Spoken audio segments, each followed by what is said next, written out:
sepakat dengan Kiai Haji Muhyiddin Junaidi tadi, luar biasa. Beliau mengusulkan kepada Bapak Presiden Prabowo yang sejak awal sudah memberikan dukungan terhadap perjuangan Palestina agar membuka pendaftaran bagi pemuda-pemuda Indonesia yang siap berjihad ke Palestina. Buka pendaftaran, latih mereka, persenjatai, kirim ke medan Gaza untuk bertempur membebaskan Al-Aqsa. Siap tidak? Siap tidak? Jadi kalau Bapak Presiden menyetujui usulan dari sepuh kita Kiai Haji Muhyiddin Junaidi tadi, saudara sambut tidak? Dukung tidak? Setuju tidak? Takbir! Mudah-mudahan jadi usulan tadi merupakan usulan luar biasa. Dan kepada Dr. Ahid, jazakumullah khairan jaza ala muhadaratikum, masya Allah. Apa yang tadi disampaikan oleh Dr. Ahid dari Palestina luar biasa, menggugah kita semua ya ikhwan. Ya, kita nggak boleh pernah melupakan tentang Palestina. Palestina harus selalu ada di hati kita. Palestina harus selalu menjadi perhatian kita, dan Palestina harus menjadi prioritas perjuangan kita di dunia internasional agar Al-Masjidil Aqsa dibebaskan oleh Allah Subhanahu wa taala dari cengkeraman Israel.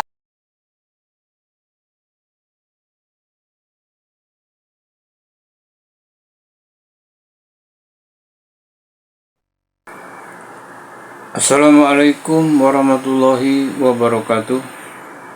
Berjumpa kembali sahabat bersama Konsep Kehidupan Channel. Pada kesempatan ini saya akan menyampaikan satu kabar yang sangat bagus dan menarik ini, di mana Rizik Syihab koar-koar kepada pemerintah dan Presiden Prabowo meminta agar dibuka pendaftaran jihad Palestina untuk pemuda-pemuda Indonesia. Hal ini Rizik Syihab berkata dan koar-koar enak saja. Ya, teorinya kan tidak semudah itu. Kalaupun memang mereka mau mengajak berjihad, berjihad saja bersama para Ba'alawi. Banyak dalam catatan yang tidak pasti, Ba'alawi itu di Indonesia kurang lebih dari 5 juta orang. Bawa saja 200 atau 300 orang pemuda Ba'alawi banyak kok. Kenapa harus buka pendaftaran untuk pemuda Nusantara Indonesia ya? Bawa saja para Ba'alawi ke sana. Lebih enak koordinirnya kok. Anak buahnya lebih dekat, bagaimana dia harusnya ya. Tapi teorinya hanya keluar-keluar aja. Ini hanya cari sensasi nih, cari kesempatan untuk mengalihkan satu keadaan ini, Rizik Syihab ini, atau mengeruk satu keuntungan ini ya. Ini Rizik Syihab ini. Jadi tidak selamanya harus buka pendaftaran. Kemudian juga tidak semudah itu ya. Di sini dijelaskan oleh Jenderal Dudung ya. Jadi tidak semudah itu memberangkatkan orang dalam satu konflik perang di negara lain gitu ya. TNI saja harus melalui proses dan izin.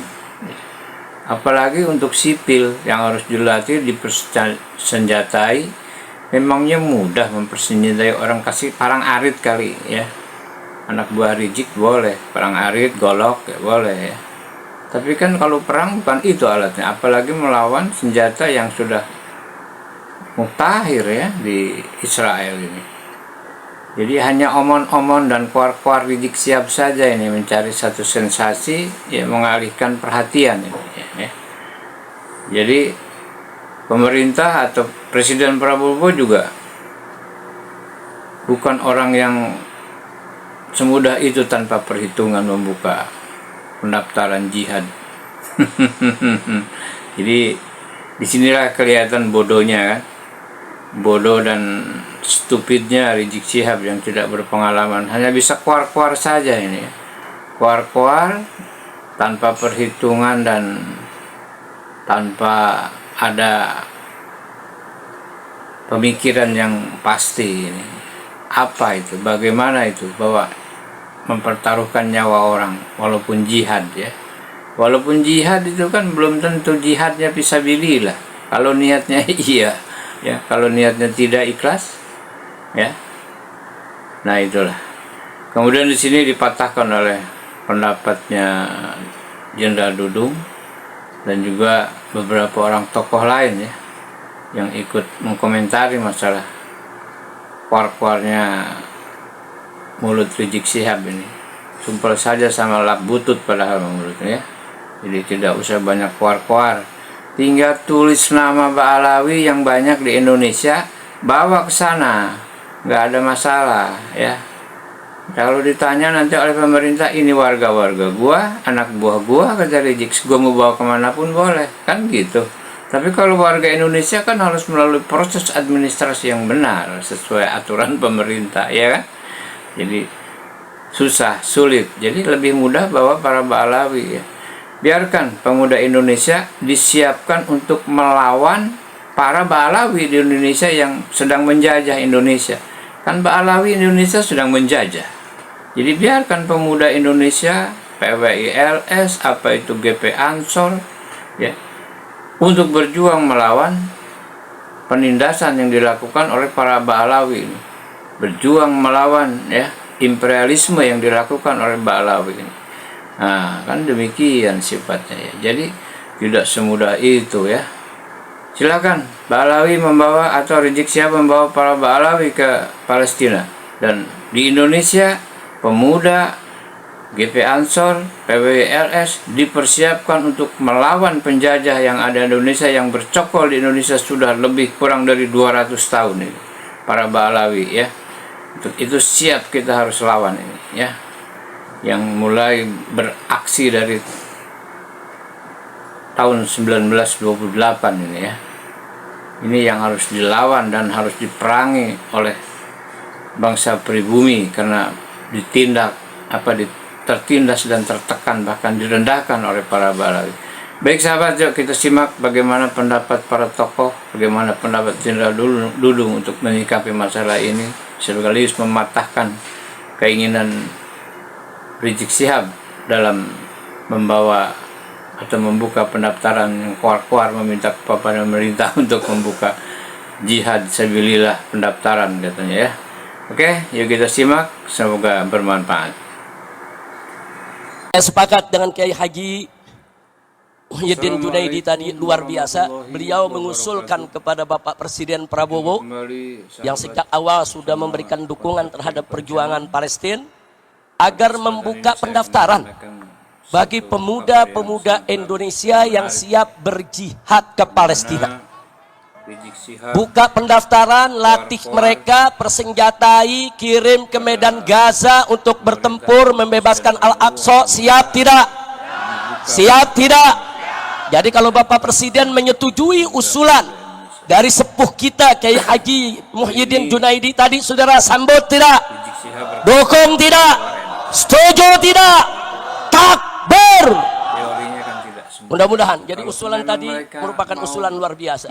Dan kepada Dr. Ahid, jazakumullah khairan jasa ala muhadaratikum, masya Allah. Apa yang tadi disampaikan oleh Dr. Ahid dari Palestina luar biasa, menggugah kita semua ya ikhwan. Ya, kita nggak boleh pernah melupakan tentang Palestina. Palestina harus selalu ada di hati kita. Palestina harus selalu menjadi perhatian kita, dan Palestina harus menjadi prioritas perjuangan kita di dunia internasional agar Al-Masjidil Aqsa dibebaskan oleh Allah Subhanahu wa taala dari cengkeraman. Pertama, masalah yang tadi waktu kita dikumpulkan di Magelang oleh beliau. Pesan beliau itu satu, beliau akan memberantas masalah korupsi. Yang kedua, pesan kepada kita-kita ini, jangan sedikit pun ada kebencian kepada orang lain, tuduhan-tuduhan kepada orang lain. Sudahlah, mari kita bangun bangsa ini. Nah, kaitannya dengan masalah Palestina ini ya, saya juga mendengarnya itu kan begini, bahwa jangankan rakyat yang diberangkatkan ke Palestina, tentara saja yang diberangkatkan ke Palestina itu tidak semudah itu. Panglima TNI tidak semudah menggerakkan begitu saja berangkat sekian batalion ke Palestina, tidak bisa, harus lapor kepada Presiden. Presiden sebagai Panglima tertinggi, beliau yang berwenang, dan Presiden pun harus atas restu daripada DPR. Jadi hanya omon-omon. Termasuk kita mau diberlakukan darurat militer, misalnya sebagainya. Presiden harus ada restu dari DPR, tidak serta merta begitu saja. Nah, apalagi rakyat. Beliau sangat konsentrasi masalah Palestina. Bagaimana bantuan kepada Palestina, bahkan beliau mengirim kapal laut kepada Palestina untuk memberikan bantuan. Tetapi satu sisi juga, ini juga harus kita lapor kepada PBB, tidak semudah itu militer, kan begitu.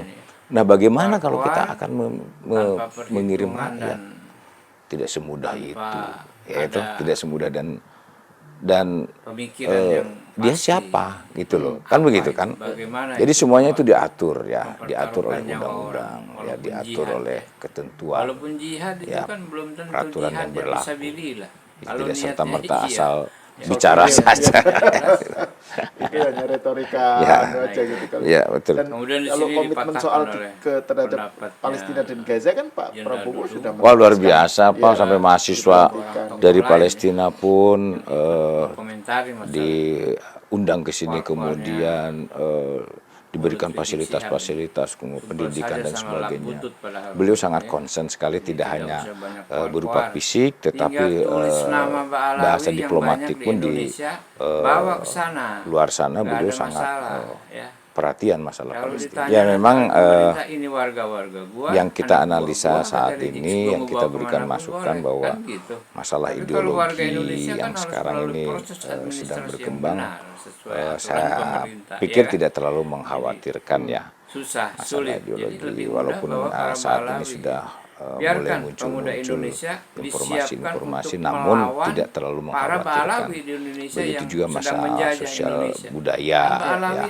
Dan yang banyak upaya-upaya yang sekarang dikejar oleh Bapak Presiden itu adalah masalah ekonomi, sehingga ketahanan pangan, food estate ini sekarang sedang gencar-gencarnya digalakan. Nah, itulah salah satunya juga beliau mengantisipasi kalau misalnya terjadi perang dunia misalnya.